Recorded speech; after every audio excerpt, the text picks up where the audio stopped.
বিশ্বনবী পাগলের মতো একবার হাউজে কাসারে যাবেন, একবার সিরাতে যাবেন, একবার পুলসিরাতের দিকে, একবার হাউজে কাউসারের দিকে পাগলের মতো দৌড়াতে থাকবেন।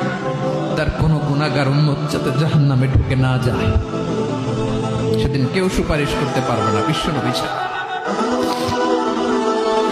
এজন্য 5 নম্বর আল্লাহ বললেন, মান যাল্লাযী ইয়াশফাউ ইনদাহু ইল্লা বিইযনিহি।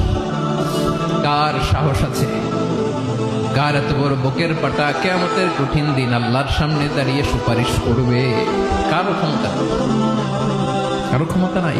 বিশ্বনবী সেদিন সেজদায় পড়ে উম্মতের জন্য কাঁদবেন, সবাই কাঁদবে, নফসি নফসি, আল্লাহ আমারে বাঁচাও, আল্লাহ আমারে বাঁচাও। বিশ্বনবী বলবেন, উম্মতি উম্মতি।